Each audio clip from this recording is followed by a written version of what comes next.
مرحبا بكم في هذا التقرير السياسي التحليلي الشامل. نعيش اليوم لحظة دقيقة في المشهد المصري، حيث تتقاطع ثلاثة ملفات استراتيجية بالغة التعقيد: أزمة سد النهضة، توتر المشهد الليبي، وضغوط صندوق النقد الدولي، بالإضافة إلى أزمة داخلية على الحدود مع غزة، وموازنة طموحة للعام المالي الجديد، وتحركات دبلوماسية حثيثة. في هذا العرض نحلل هذه الملفات واحدة تلو الأخرى ونضعها في سياقها الإقليمي والدولي. فهل تصمد مصر أمام كل هذه التحديات؟ دعونا نبدأ. في مدينة العالمين استقبل الرئيس عبد الفتاح السيسي المستشار عقيل صالح رئيس مجلس النواب الليبي، لقاء يأتي في توقيت حرج لتأكيد دعم مصر لخارطة طريق تضمن وحدة ليبيا وخروج المرتزقة وصولا إلى انتخابات رئاسية وتشريعية تمثل إرادة الشعب الليبي. لكن التحديات كبيرة. الوضع في ليبيا لا يحسم فقط محلياً، فهناك لاعبون دوليون مؤثرون. تركيا تدعم حكومة طرابلس عسكرياً، وروسيا تتمركز في الشرق عبر قوات فاغنر، والإمارات تضغط اقتصادياً، والولايات المتحدة تراقب وتوازن. مصر تحاول الجمع بين دعم المؤسسات في الشرق الليبي من جهة، والتواصل مع حكومة طرابلس من جهة أخرى. الرهان المصري: تأمين حدودها الغربية، منع تمدد الميليشيات، وقطع الطريق على أي سيناريو فوضوي يعيد سيناريو 2011. يبقى السؤال: هل تنجح مصر في هندسة تسوية سياسية متوازنة قبل نهاية العام، أم أن الملف الليبي سيظل مفتوحاً على المجهول؟ في تطور جديد، أعلنت إثيوبيا اكتمال تشغيل سد النهضة بطاقة تفوق 6000 ميجاوات، رغم غياب أي اتفاق قانوني ملزم مع مصر والسودان.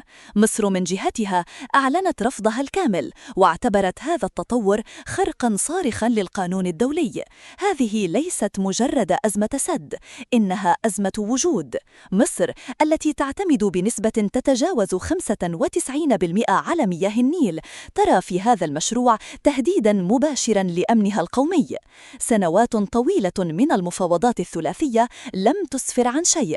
إثيوبيا تصر على التصرف بشكل أحادي وتتهم مصر بالتعنت، فيما تحاول القاهرة تدويل الملف ودفع مجلس الأمن للتدخل.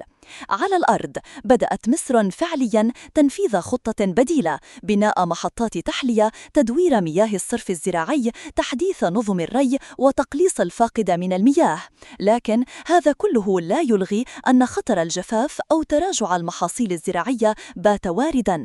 هل سنرى تحركاً مصرياً حاسماً قريباً، أم أن مصر ستواصل المسار الدبلوماسي حتى النهاية؟ على الصعيد المالي، تواجه مصر تحدياً من نوع آخر. المراجعة الخامسة لقرض صندوق النقد الدولي تأجلت، وربما يتم دمجها مع المراجعة السادسة، ما يعني تأخر دفعات جديدة كانت مصر تعول عليها لتقليل الضغوط المالية. الصندوق طالب بسرعة الخصخصة ورفع الدعم تدريجياً وتوسيع ضريبة القيمة المضافة لتشمل قطاعات جديدة. الحكومة استجابت جزئياً، لكنها تتريث بسبب التأثير الشعبي لهذه الإجراءات.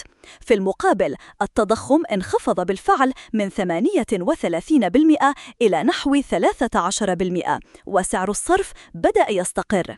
لكن هل تكفي هذه المؤشرات لإقناع صندوق النقد بصرف الدفعات التالية، أم أن هناك مطالب إضافية في الطريق؟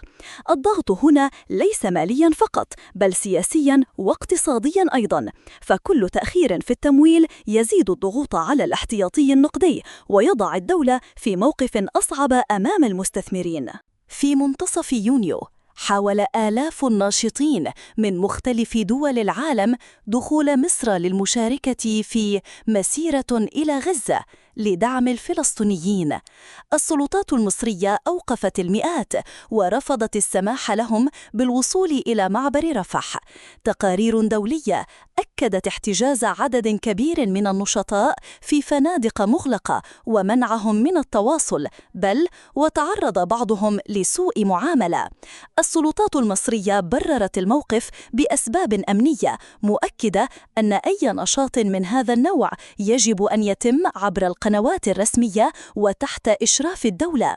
اكتبوا لنا في التعليقات ما هو الملف الأخطر على المدى القريب: سد النهضة، الوضع الاقتصادي، أم التوتر الداخلي؟ ولا تنسوا الاشتراك في القناة وتفعيل زر الجرس ليصلكم كل جديد. شكرا لحسن المتابعة وإلى اللقاء.